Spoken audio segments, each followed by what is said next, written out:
Good day ka-backyard.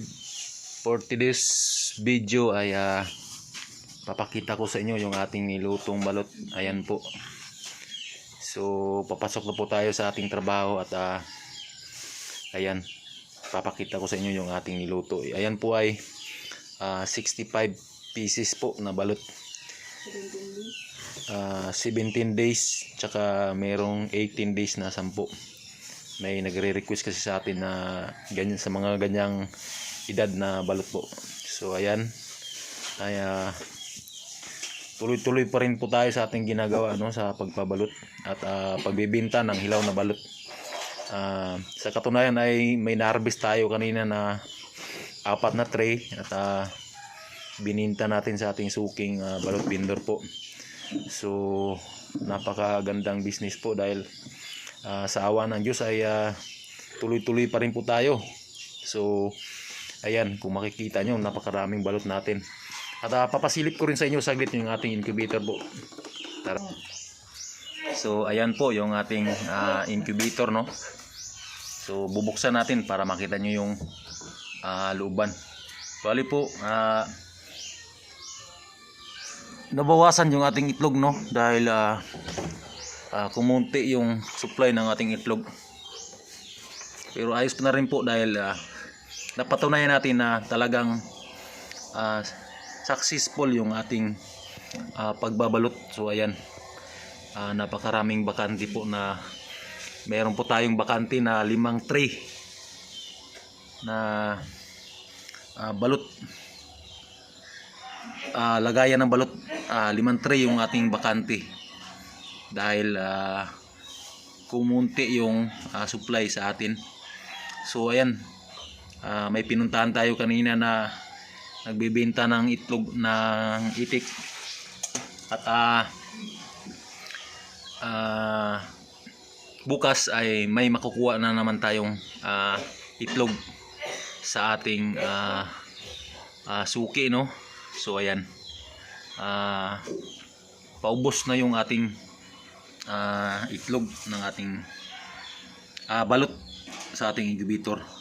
So tuloy-tuloy pa rin po yung ating bintahan dahil ay may mga ilan na natitira at binibenta natin ng luto tsaka hilaw. So ayan, papasilip ko rin sa inyo yung ating maliit na incubator para po matingnan nyo rin po. Ayan po yung ating maliit na incubator at ayan, nabawasan din yung ating maliit na incubator. Bali 2 bakante po yung dito sa incubator na maliit. At may nagpapapisa rin sa atin. Ayan po yung napisa sa araw na ito. Ayan, 5 piraso. Saka may merong papisa. So ayos dahil napisa yung medyo nauna na pinapapisa. Ayan po ay huli dahil kung makikita nyo maliwanag po, huli po yan. Ito yung nauna yung 5 tsaka yung medyo nabibiyak na. So sa ganitong business po, pwede rin tayong magpapisa ng mga itlog ng manok, no.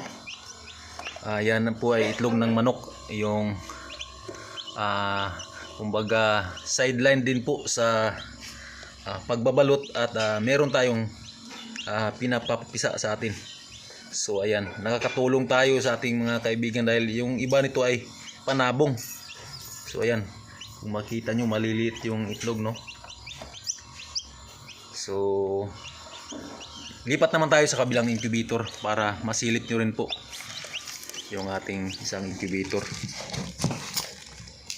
At ayan, dito naman ay 3 tray na lang yung natitira sa ating